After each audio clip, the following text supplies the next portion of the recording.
All right. Welcome, everybody, to Building a Healthy Garden and Orchard Ecosystem. I'm Dean Gunderson, Chief Programs Officer here at Seed St. Louis, and I do most of the adult education. So if you've been to our classes before, I'm sure you've seen my disembodied head floating around on Zoom. And so here we go. So first, when we're talking about building like an ecosystem, like what am I talking about? Because oftentimes when people are talking about ecosystems, they're talking about quote unquote like natural ecosystems, and that's not what most people think about when they're thinking about a vegetable garden or an orchard. So specifically, kind of what we're talking about is what are called agroecosystems. So agricultural ecosystems, because an ecosystem, by its definition, is simply, or not very simply, but basically a complex of living organisms, their physical environment, and all of the interrelationships of those organisms and their physical environment within a particular space. And that space can be kind of as small or large as you want. So it can be as small as a garden or an orchard or a backyard or a neighborhood, even, or town or region, whatever. It can be, all these different things. So oftentimes when people think about ecosystems, they think about like big, like ecosystems, like the eastern forests that cover like, half the US, or like the Great Plains or the tundra, or the Rocky Mountains or desert areas, like these kind of big areas. But you can go much smaller than that. And all outdoor farming is an emulation of a quote unquote natural ecosystem. Generally, a very simplified emulation, but it is an emulation of that.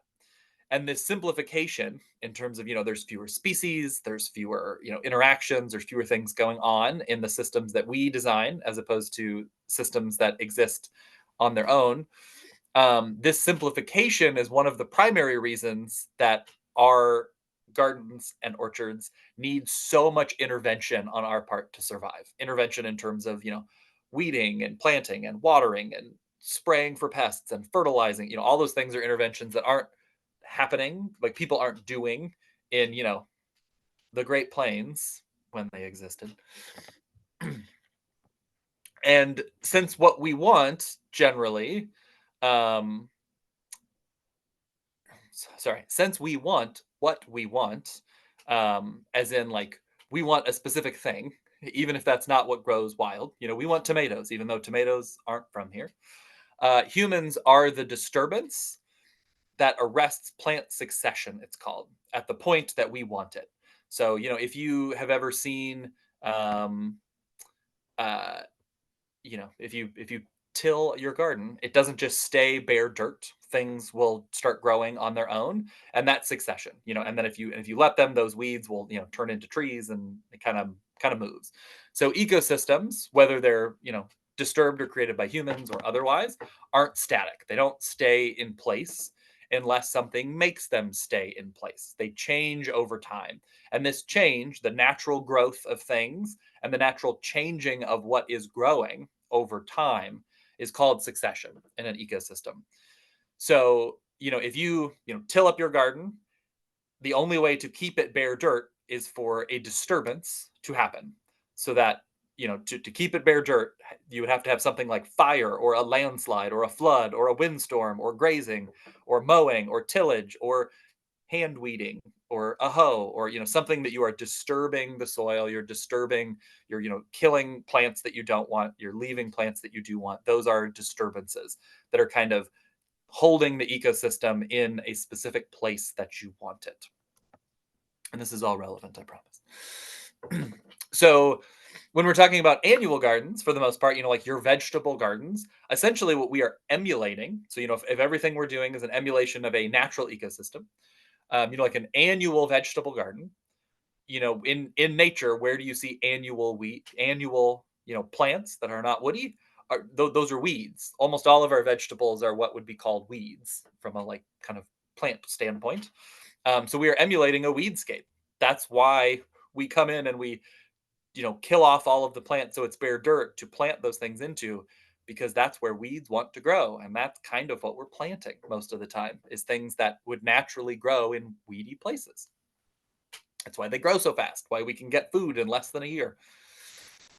um, And so we're generally emulating either kind of a weedscape or kind of the area right after a weedscape where you have like annual grasses and stuff. But basically, like the first year or two after land has been made bare is essentially what a garden, a vegetable garden, is kind of emulating. That's the ecosystem that it's emulating. So perennial vegetables, if you're growing perennial vegetables like asparagus or rhubarb or sea kale or something like that, we're essentially kind of emulating that transition to perennial plants. So, succession naturally, in at least around here, generally goes from kind of weedy annuals to kind of annual grasses to then kind of, like perennial herbaceous things, perennial grasses, and then you'll get to like, blackberries and mulberries and like really fast growing kind of weedy, woody things, and then eventually a forest. Um, so perennial vegetables, you're kind of emulating that transition into kind of the perennial grasses, perennial herbaceous things, kind of like prairies and stuff. And then pastures are emulations of grassland, kind of prairie situations. If you're growing things like blackberries, raspberries, fruiting shrubs, or grapes, you're emulating kind of shrublands. So kind of that area where you're starting to get like bushes and stuff growing, but there's not really like a forest yet. And then orchards emulate savannas and woodlands. And then like timberlands, like, lumber production emulates a forest. So why that's all relevant is, like we're emulating these things. So we want to kind of look at them, and then those things that are missing from, our gardens and orchards that exist in the thing that we're trying to emulate are things that we can then bring in to make them function better, like the natural ecosystems.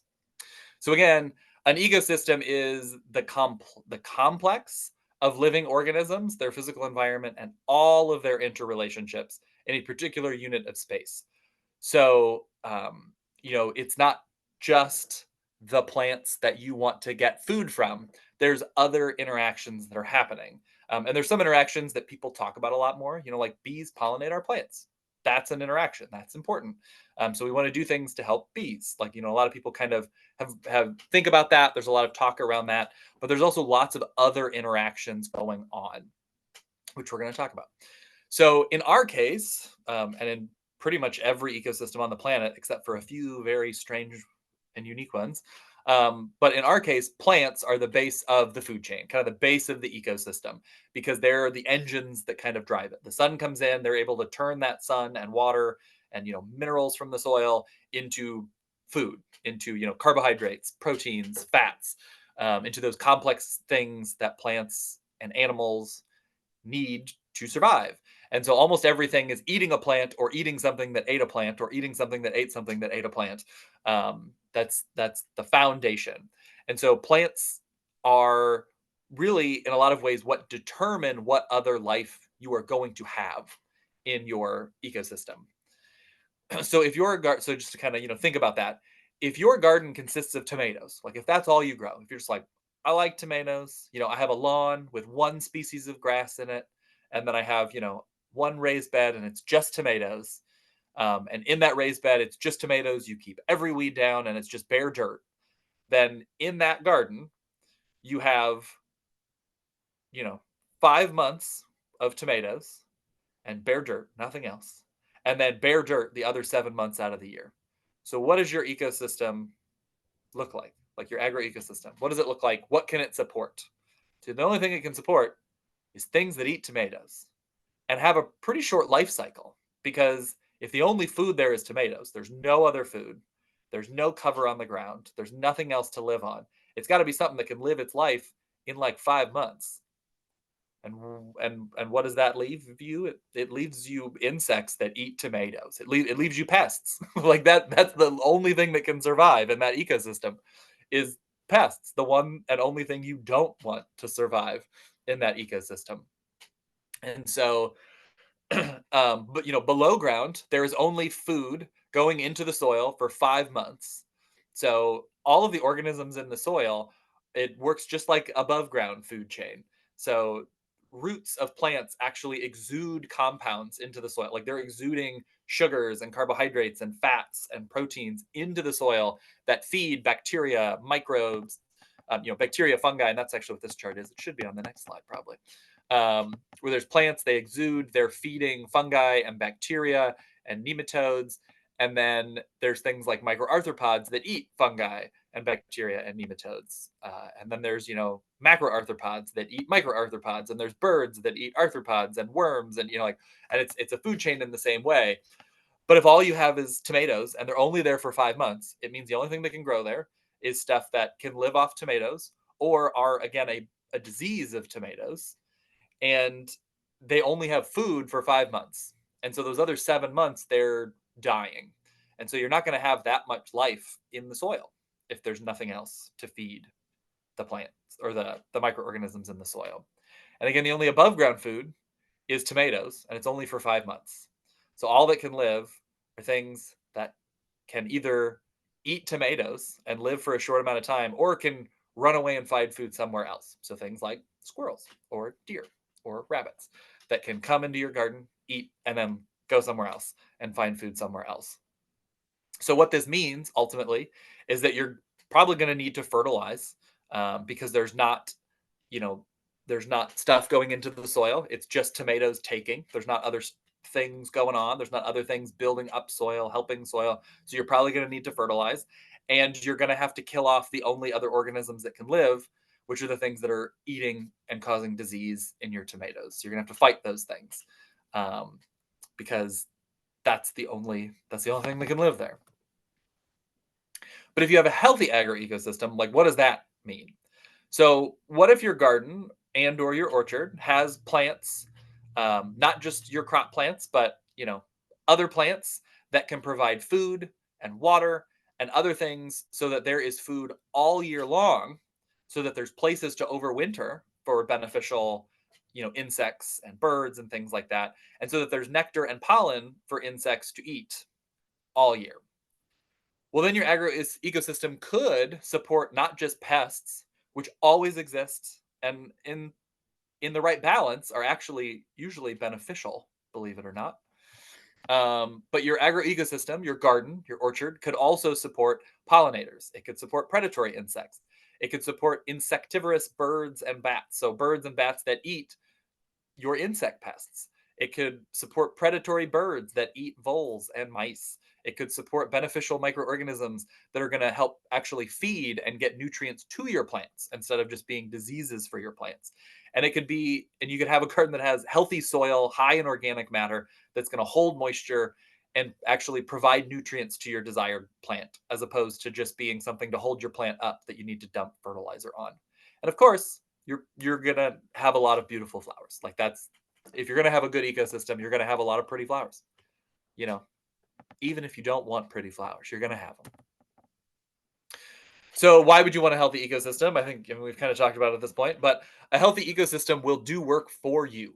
So if you have stuff there so that predatory insects can exist, then you're going to have those predatory insects that want to eat the aphids that eat your plant, or that want to parasitize on the hornworm that wants to eat your tomatoes, or even just eat general insects that you don't really want around, like mosquitoes.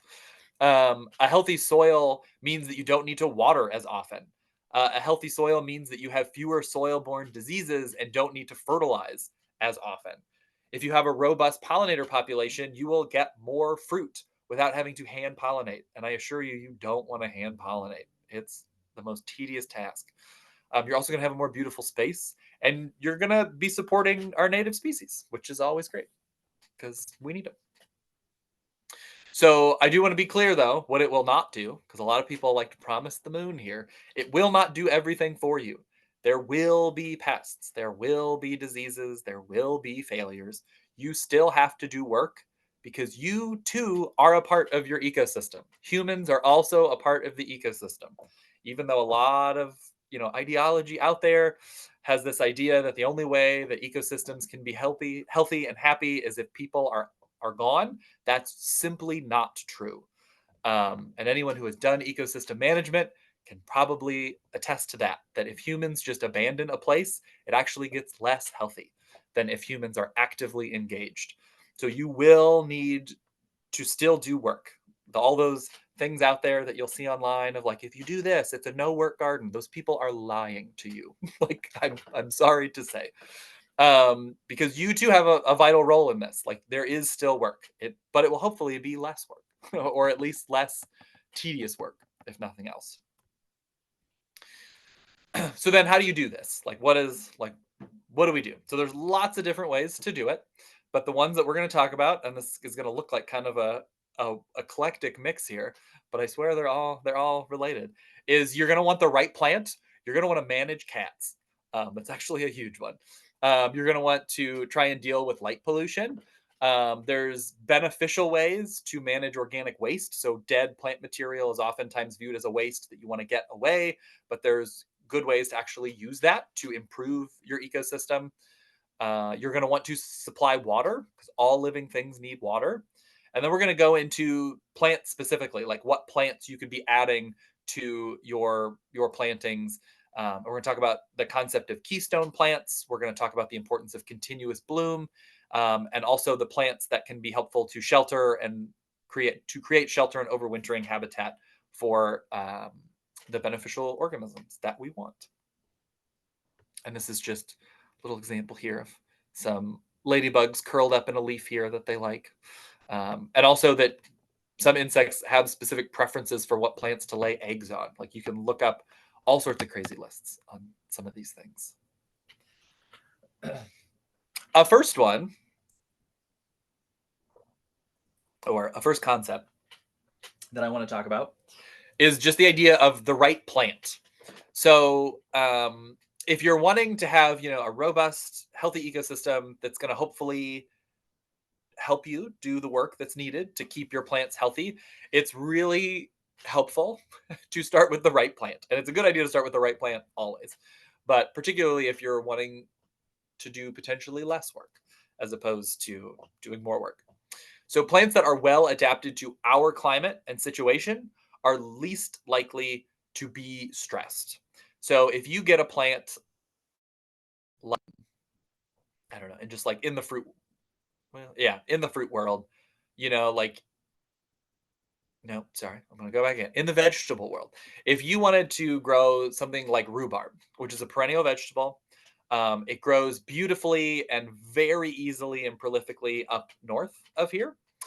But it doesn't like our heat down here. And so if you plant rhubarb here, up north, if you plant rhubarb, it's like almost no maintenance, very easy plant to produce. But if you plant rhubarb here, a lot of times they're kind of whiny. They're because they're stressed because it's hotter than they like. And plants that are more stressed, just like humans that are more stressed, are more likely to get sick. They are more likely to get diseases. And believe it or not, they are more likely to get pests.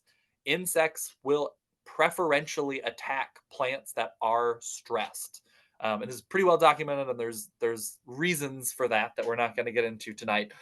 But if your plant is stressed, it is more prone to have aphids. It's more prone to have, coddling moths come after the apples. It's more prone to get all of this insect damage.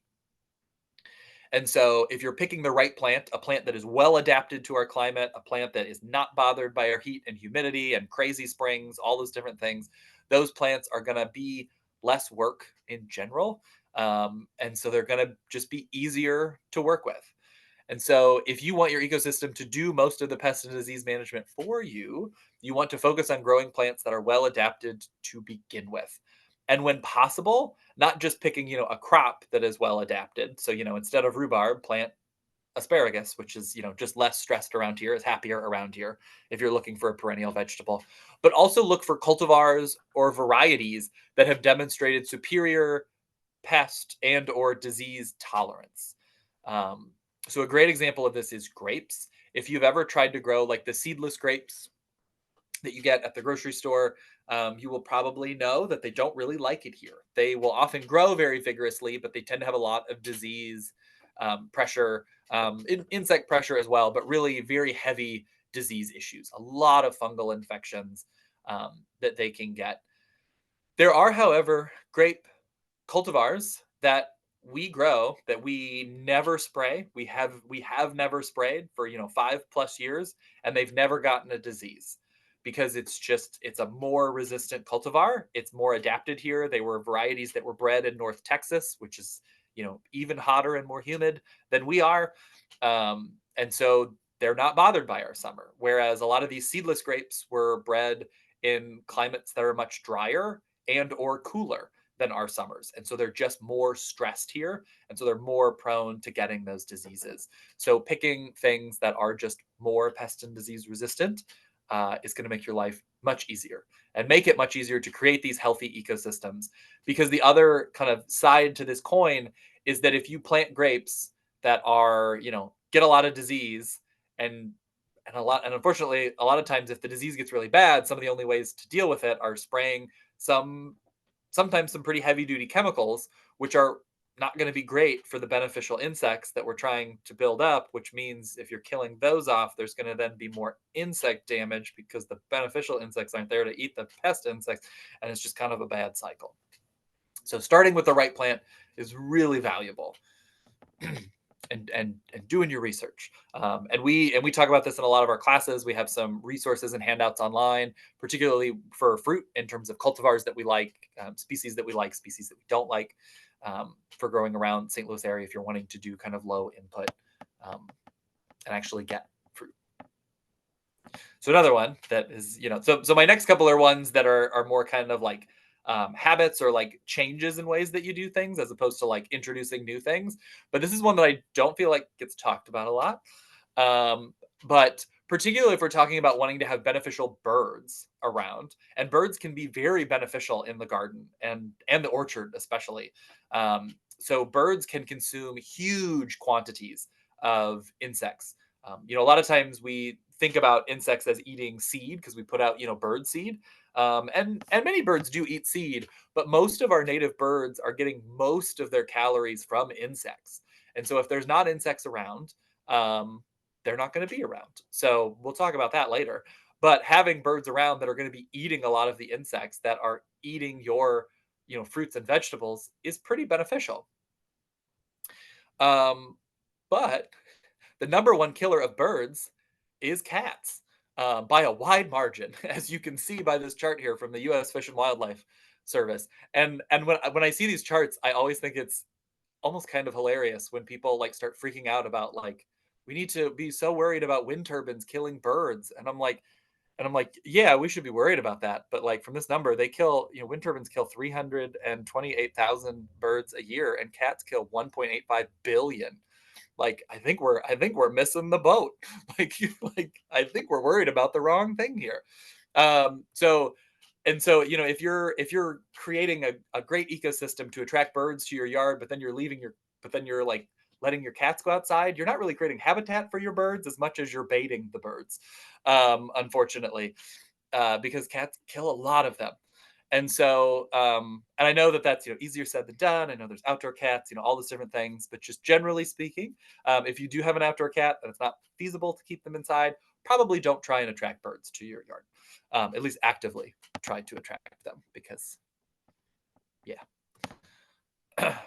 So another thing that can be done to help increase the health of the native ecosystem in your kind of garden and orchard is actually light pollution. So this is one that is can be an issue for all sorts of organisms, but one in particular is fireflies or lightning bugs.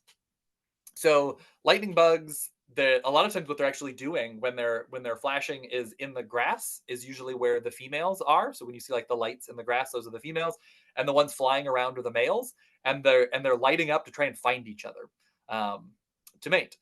If there's a lot of light pollution, if there's a lot of lights outside at night, they have a hard time finding each other, and that's one of the reasons, among many, that lightning bug and firefly populations have been dropping over the last 50 years or so, is because we have a lot of lights at night. And so it can be helpful in your garden space if you can try and avoid having a lot of outdoor lighting at night, or maybe plant some things to block some lights, just to have those. And the reason that that's beneficial to your garden and orchard is that the larval stage of lightning bugs are actually pretty aggressive predator insects, and they're specifically good at dealing with slug and snail infestations. So if you have a lot of slugs and snails in your garden that have been problematic, encouraging fireflies is actually a great way to deal with that. And who doesn't love fireflies? So trying to avoid, having lots of light at night can be a sometimes an easy fix. Sometimes it's not your light and it's much harder to deal with. But so another thing that you can do that again has more to do with just kind of your habits or changing things that you're probably already doing is kind of dealing with like garden like cleanup or tidying up. So the natural world, when you go out, is not like a very neat, tidy, consistent thing. It's a diverse patchwork. So there's some leaves over here, and there's some sticks over there, and there's some bare dirt over there, and there's all these different things going on, and so it can be helpful to emulate that to some degree. So cleaning up all of your dead plant material, so all of the sticks and the dead plants and the leaves that fall in the fall, like raking all of those up and removing them and getting rid of them. Although it might make the yard look more neat and tidy, it's not necessarily the best for all of our beneficial insects and birds and and worms in the soil and all those different things. So that dead plant material is actually really vital habitat, especially in the winter, for insects to hide in, to lay eggs, and to get protection from the cold. All of those leaves and stuff on the ground act as like kind of a layer of insulation that they can kind of snuggle in underneath, so that they don't freeze, or so that at least the temperature swings are slower and a little more gradual, so that they can adapt to them a little better. I'm not saying you should just let your yard look crazy and like just go to a mess. But there are some simple ways to maintain the habitat benefit of your those leaves and sticks and stems in your garden while also keeping your garden looking pretty nice. Honestly, we just need to know how to do it, and this is research that like people are still doing. But one of them is leaves. So there's kind of this like new campaign. People talk about like leave the leaves. Um, and what a lot of times that's been translated to is the idea of just like let your leaves lay on your lawn, let them lay there over the winter, and then in the spring rake them all up and clean them up. So the only problem with that is that a lot of the overwintering insects that are in there are not necessarily out of the leaves by the time that the grass greens up. So if you leave them on there over the winter and then you rake them up as soon as the grass turns green, you're actually still killing a lot of those insects anyways, unfortunately. And so what turns out to be a better way to do this is in the fall when all of the leaves are falling, you can mulch them up or you can rake them up like as they're falling, but then put them somewhere. So they actually make a phenomenal mulch in your vegetable garden around any of your perennial plants. Leaves make a really great mulch. It's like the original mulch. It's the mulch of every forest floor on planet Earth.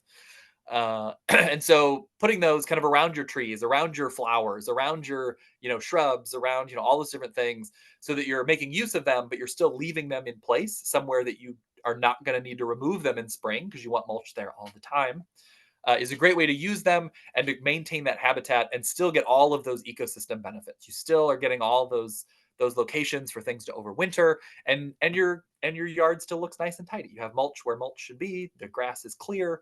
Everything looks fine. Another thing that actually does not get talked about as much, and I have just recently discovered, but is that actually several of our native bee species nest in bare soil. Like they create, if you've ever seen like in a bare patch in your yard or something, like these little holes like this, those are actually nesting cavities for bees. And so having little, dead spots in your lawn, although, it might not be ideal, you can say that, you're doing it for the bees. And they actually prefer like hard clay, like the soil that like, we think of as like, wow, that's not good for anything, is actually where some of these native ground nesting bees want to nest. And so, leaving, a little bit of bare soil, or if it needs to be, in your ornamental beds, if, an area that you don't want to see it, you could, put it behind some bushes, leave a little bit of bare soil. That'll actually increase native bee populations, or will allow the potential to increase native bee populations. Another thing that gets talked about a lot is the fact that many native bees and will lay eggs and can overwinter in the stems of plants, like the standing dead stems of plants. But it's not just bees. There's some spiders that do that. There's some other native insects that will, overwinter, will hang out in the stems of our native plants. And that's often, like the herbaceous stem. So things like, coneflowers or, well, anything on this list, cup plant, elderberry, Indian grass, ironweed, bee balm, golden seal, boneset, sunflower, big blue stem, these things that have hollow stems, but that die down to the ground. So a lot of times what people want to do is, in the fall, it all dies down. It looks kind of messy, not real great. They, cut it all down and they throw it away. But a lot of these, insects, like, again, are overwintering in there, or they are going to be overwintering in there. So if you remove them, at best, you're removing that habitat and they're going to have to try and find habitat somewhere else. Or at worst, they're already in there. You're cutting it down and you're throwing the beneficial insects away. So not ideal.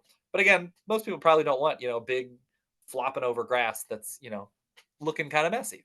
So what has been found is actually what you can do is you can leave your natives standing throughout the winter, the ones that you can, or that, you're able to tolerate, to leave them standing over winter.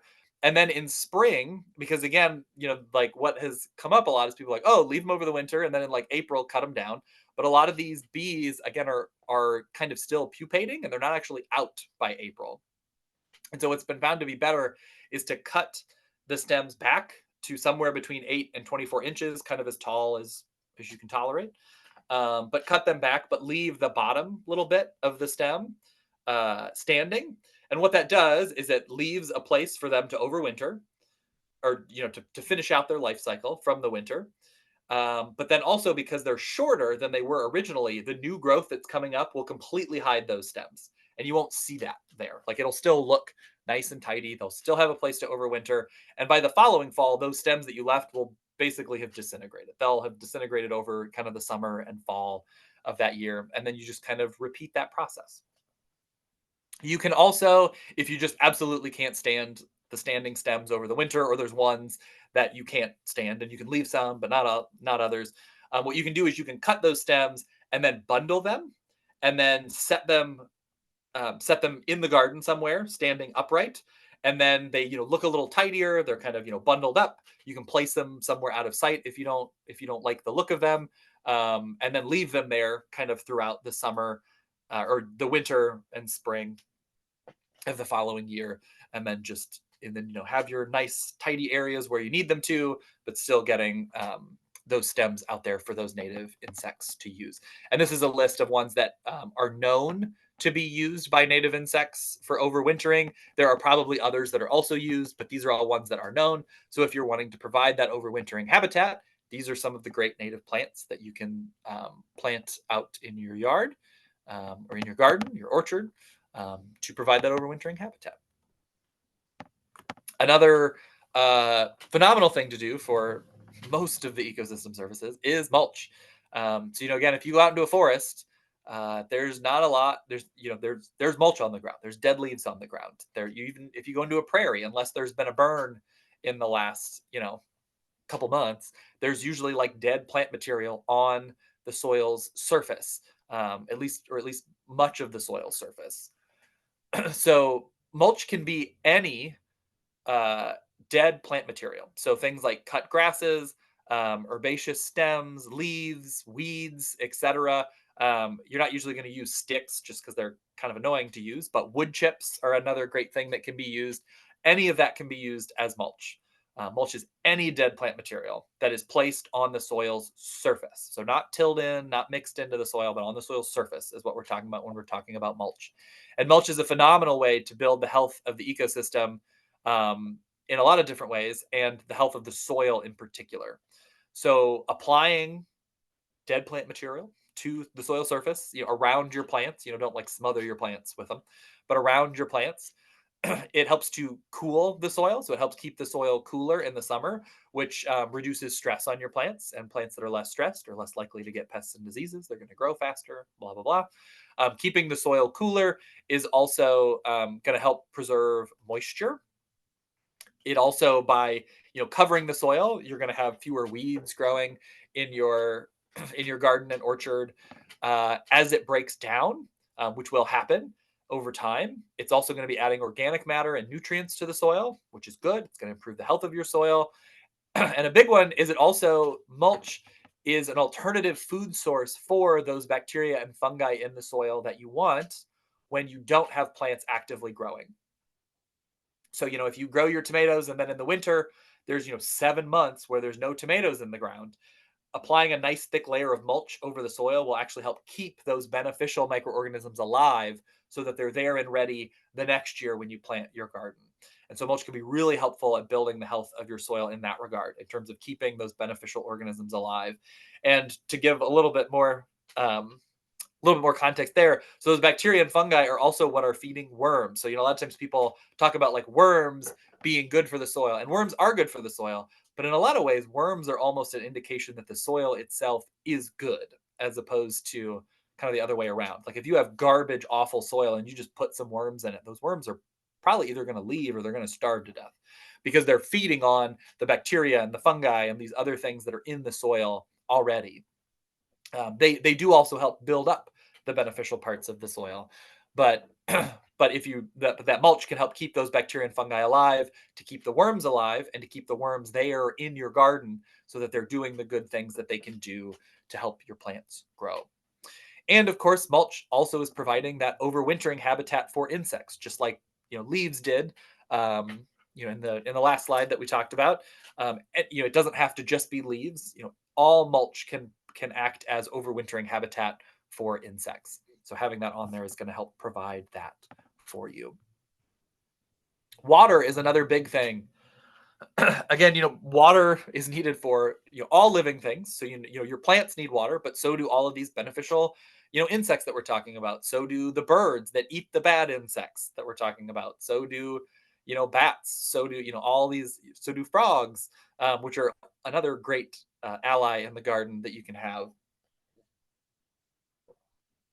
So some native plants, and when I'm talking about water, like watering your plants is obviously important, but having like water somewhere, like a bird bath or something, like some amount of accessible open water um, for insects and birds and frogs and stuff to utilize can be hugely beneficial. It can like radically increase the number of organisms that you would see in your garden and your orchard. And a lot of times, we don't have standing water around for obvious reasons. We don't want mosquitoes, but there are ways to do this without encouraging mosquitoes. And so, I want to be clear there. I'm not encouraging people to go have a bunch of nasty standing water and full of mosquito larvae all over the place because we don't want that. So some of our native plants will actually accumulate water. So cup plant is one of them. It's where it got its name. It has these leaves that wrap around the stem and create like a little funnel kind of shape. And when it rains, it'll actually accumulate water in there for several days to a week or so, depending on how hot it is and how often it rains and whatnot. And so this is what cup plant looks like. It's very big. It's very aggressive. This is not something to like try and like sneak into your raised bed with your tomatoes or something. Like this like needs its own space if you're gonna do cup plant. But it's a nice kind of fun way to do that. You get some pretty flowers. And just to show you that like it is used, this is a frog in a cup plant. So this, these little pools are used by animals and insects to get water, but you can also make like little ponds um, to get some of these benefits. If you don't, like cut plants is like just like one little way to do it, but to have a more kind of permanent water source, you can have like little ponds, and those little ponds can grow food for you. So one of my favorite ways to do this is in the garden. I always have a little kiddie pool, which I wish there was a more sustainable way for me to do this, but they're pretty cheap, pretty easy to get, and they'll last quite a few years. So I get a little kiddie pool and I grow water chestnuts in them. So like the water chestnuts that are used in like Asian cooking, absolutely delicious, super easy to grow, and then very prolific. So this picture here on the left is what one looks like in like June, and then by like end of July, this is what it looks like. Completely full, and you're basically just adding water until there's a little bit of standing water.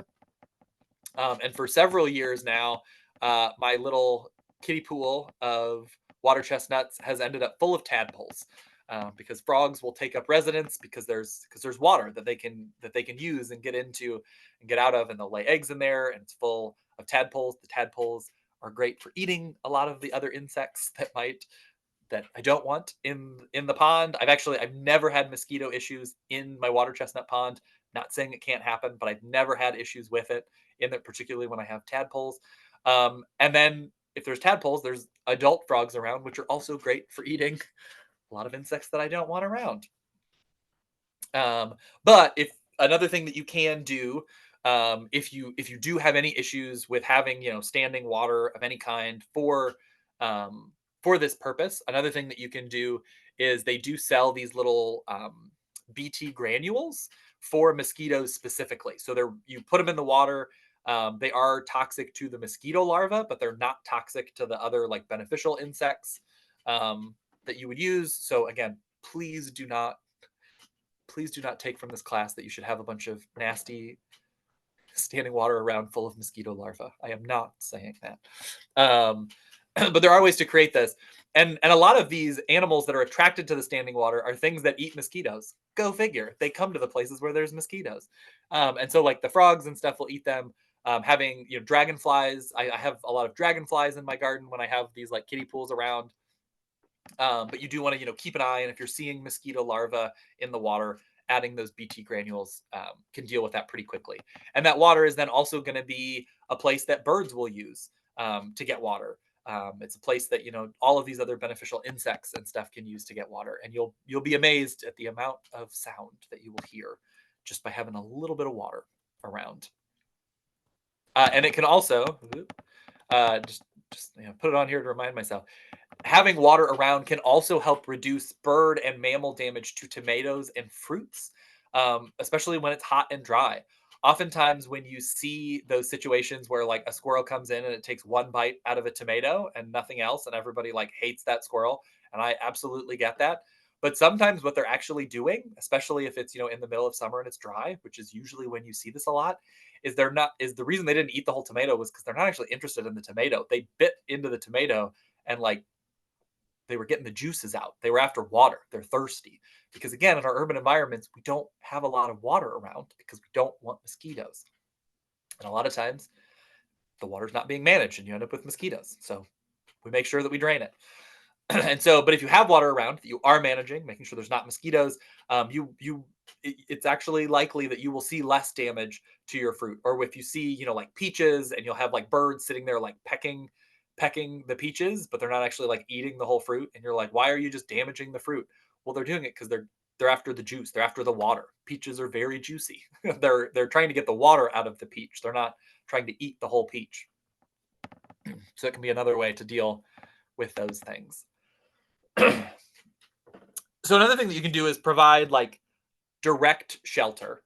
So some beneficial organisms like birds, bats, and predatory birds like owls can be attracted to your area by building them houses. So most people are familiar with bird houses. There's bat houses, which is what this is here. And there are, and I was shocked by this, but I learned this maybe 5-6 years ago. There are like owl houses, and they're absolutely massive. But you can create houses to attract certain owls, which is great because, like we've talked about, many of our native birds consume large numbers of insects, especially when they're raising young. Bats consume large numbers of nocturnal insects, which many of our orchard pests are actually the caterpillars of nocturnal moths. And predatory birds like owls can consume huge quantities of rodents like mice and voles, like in the order of several hundred per owl per year. And these can be very damaging to vegetables, and voles in particular can be very damaging and kill fruit trees, particularly in the winter. And so having them around can be helpful. And then the last kind of big chunk that we're going to talk about here, which is going to be the rest of the class, is going to be the other plants that we can plant. So a lot of the other stuff we've talked about has been kind of like infrastructure, or like uh, changing the way that we manage the things that we're doing, but also increasing the diversity of plants in your little ecosystem that you're managing is a vital way to increase the health of that ecosystem. So like we talked about, if all you have is tomatoes, then the only thing you got is something that can eat tomatoes. But depending on what plants you grow, those plants can provide food, water, and habitat to beneficial organisms, while also boosting the health of your crops and increasing the beauty of your space. But the question is what to plant, because we don't all have unlimited space. We're wanting to dedicate a fair amount of our space to growing the plants that produce food. So we want kind of like a good bang for your buck kind of thing. Like what are kind of the good plants that are going to have the biggest kind of impact. And there's a couple ways to look at that, and in a lot of ways, it depends on what your goals are. But I'll talk through, a couple of different ways we can look at it. So almost all plants will provide support for something, but there's been research that's been pioneered by Doug Tallamy. There's other people who have done research as well, but Doug Tallamy has really created this concept of keystone plant species. So in biology, there's this idea of keystone species. So a lot of times people will talk about, like wolves are a keystone species, or bears are a keystone species. Humans are the ultimate keystone species. But keystone species are essentially an organism that has an outsized impact on an ecosystem. So, there's all sorts of stuff you can look into in terms of like when wolves were reintroduced to Yellowstone, there was this like huge cascade of all of these species that wolves don't directly interact with at all, but they were still seeing changes in those species and like improvements in the broader ecosystem when wolves were introduced because the wolves, hunting the elk and stuff like that improved, all these, plant metrics that then improved the health of the rivers, which then meant the beavers could come back and meant that there was less fire and meant that, all these different things. But Doug Tallamy did research to basically look at, well, like what plant species are being used by insects and found that it's not an even distribution. Not all plants are created equal in terms of how many native insects are utilizing that plant. And they found that some plants are used by just an outsized number of species. And he called those keystone species. The idea being, we're all limited on space, we're all limited on time. But basically, what species, if you want kind of the biggest ecosystem impact, what species can do that? And he actually, I imagine, with the help of a lot of graduate students, and other researchers, was able to go through and look at all of these different native plant genuses, and figure out, how many, native, and I think he was just looking at Lepidoptera, like caterpillar species, are using like plants of this genus. And then you can like go onto his website and like type in your zip code, and it'll give you a list of the ones for your area. But just to show you here, so like Quercus, which is the oak genus, is like the most utilized genus of any native plant genus in our area. 456 different caterpillar species have been cataloged on oaks, as opposed to, Prunus, which is the next most utilized. It's 345. So like, quite a bit. Just going down like, 4 or 5 here, Ticaria, which is the hickory and kind of pecan family, 231, which is still a lot. But, oaks are, more than twice as much here, or almost twice as much here. And so, if you only have space for one tree and you want to have, the biggest, the plant that's going to have the most benefit, that's going to be able to be utilized by the most number of native caterpillar species, well, then oak is the one that you should probably go for, because 456 of them can utilize. Versus, a lot of our non-natives. I saw a presentation by him once, and he talked about how they looked at like calorie pairs, which are non-native pair species, and they found 2 species on there. So it can, same tree. If you're looking for just to plant one tree, and you pick an oak or a Bradford pear, which don't plant Bradford pears for a million reasons, but like Bradford pear, we're talking about one can support 2, one can support 456. So obviously that oak is a much bigger bang for your buck in terms of creating a healthy ecosystem. And so these are lists of kind of woody species, and then herbaceous species here, so you can kind of see these are the top ones in our area. So like if you're looking for just like as many caterpillar species, which can be helpful because those caterpillar species are going to be food for those beneficial birds, which means that if those birds are around your oak tree all year because there's so many different caterpillars on there, well, then if your apple tree gets some caterpillars on it too, the birds are already there and they can just hop over and eat those caterpillars on your apple too, which is nice. So then if you're, kind of using that idea of like, well, let's kind of prioritize those that have the biggest number of, caterpillar species. Another thing to think about is predatory insects. So things like, you know, ladybugs and parasitic wasps and these insects that are lacewings, things that are going to eat your pest insects. When there's not other pest insects around for them to eat, they are usually eating nectar and pollen out of flowers, but they're not designed, like their mouth parts are designed to eat other insects. And so they can't get into like big, complicated, showy flowers. Usually, what they want is little tiny flowers because they're easier to get into. Like this guy here trying to get into these, little flowers. So, plants that produce a large number of small flowers are going to be the most beneficial to getting those predatory insects to stick around. And so having those is good. And then you also want to make sure that you have flowers for as many weeks out of the year as possible, because you want them to have food as long as possible so that they are there if an insect comes along that is becoming a pest in your garden or orchard.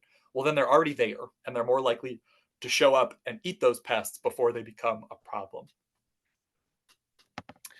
So providing food for beneficial insects, you want to prioritize species that have those small flowers and have plants blooming for as many weeks out of the year as possible. And then also thinking about, those species that we talked about earlier that have the stems that bees like to nest in, and things like cup plants that hold water. So, kind of like looking at, these lists here and thinking about, small flowers, bloom a whole lot, maybe, things that hold water or things that have stems that are useful. And you can, you know, kind of come to your own conclusions, but I'll give you kind of my list that I like in the next slide. But where to plant these things is, I think, a really important question. And you can plant them anywhere you want, but the places that I like to think about planting them is in an orchard. Planting them kind of in the mulch rings, kind of in and around your fruit trees. So this isn't the best picture for the natives here, but this is a pear tree. And so underneath them, I have planted some other fruiting shrubs. So this is a native, but it's aronia berry. This is a honeyberry. But there's also some purple poppy mallow down here, which isn't blooming in this picture. And there's some wild sage, and there's some wild of the native mint is planted on the backside of this picture, which you can't see. But kind of in that mulch ring or in that area around your fruit trees is a great spot to stick these in. If you're planting in like big long rows or berms, planting on the ends of the rows is a great spot to have kind of these perennial natives. If you're doing raised beds, you can put them in the raised beds, but honestly, they don't need that. And raised beds are expensive, and the soil is expensive.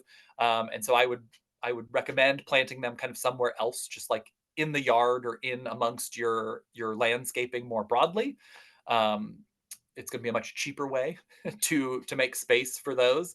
And then again, really anywhere that you have landscaping, planting a native oak species that supports over 400 caterpillar species is going to create a much healthier ecosystem than an ornamental pear that supports two.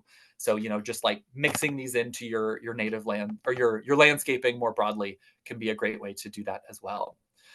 So some of my favorites, and this is a list that we're still working on as we speak in terms of trying to find ones, but some of the ones that kind of meet that criteria of long bloom time. If you're planting them together, long bloom time, having small flowers, um, supporting a large number of caterpillar species, having good nesting stems, all those different things. This is like kind of a somewhat synthesized list of that, and I think we're like basically out of time, but I'll go through these to kind of tell you why I picked these, just so you can kind of think through it with me here. So the top two here I have are two native hazels. And the reason that they are on here is because they bloom when nothing else blooms. And forgive me, I cannot remember which one is which, but one of these blooms in like December and the other one blooms in like February. And so they're blooming basically in the winter. And so they can be really good if you have native insect pollinators that wake up during our warm spells in the winter that we're increasingly having, that there's potentially some food there for them, which is nice. The false indigo shrub, so this is a Morpha fruticosa, is one that is on here. It's a little bit of an outlier here, but I like them for planting in orchards specifically because they can help kind of fix nitrogen. They also have beautiful flowers. They do have the small flowers, so they are really good for beneficial insects, but they are kind of a big plant. Strawberries, whether that's like your cultivated strawberries, or our native woodland strawberry can be good. It's actually pretty high up there in terms of number of caterpillars that like them. And they make a beautiful, great ground cover under any of your kind of ornamental plantings.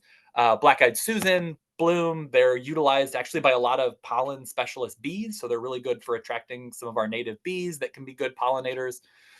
And they also just are very, very easy to grow. Bone set is another one that has a lot of small little flowers. It's very pretty. It blooms kind of in late summer, early fall. Bee balms are another good one, just to fill in some bloom times in kind of early summer. Anise hyssop is one that's native, blooms for a long time, has a lot of small flowers. Pollinators really like it. Predatory insects really like it.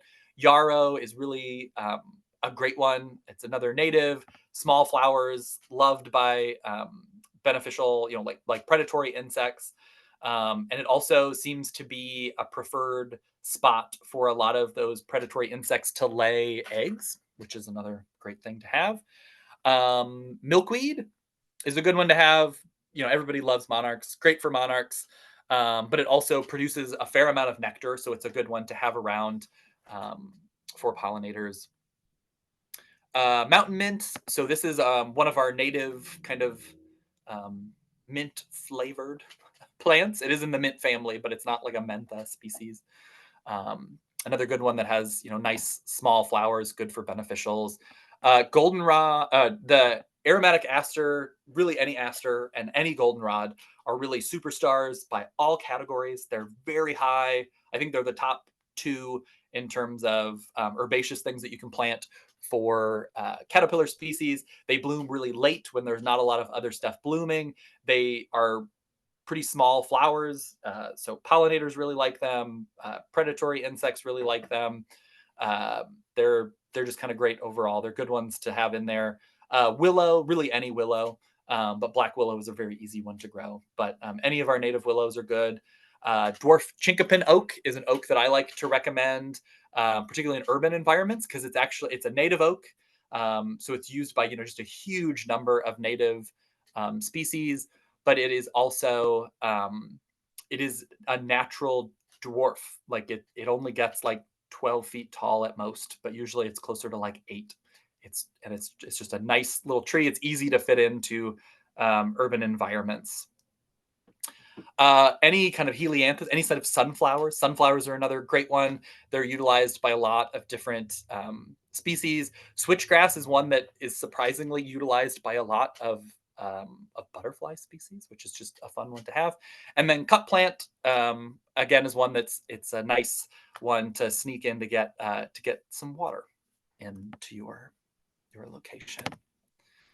So yeah, thanks everybody. I hope that was helpful and what you were hoping for. And I'm now happy to answer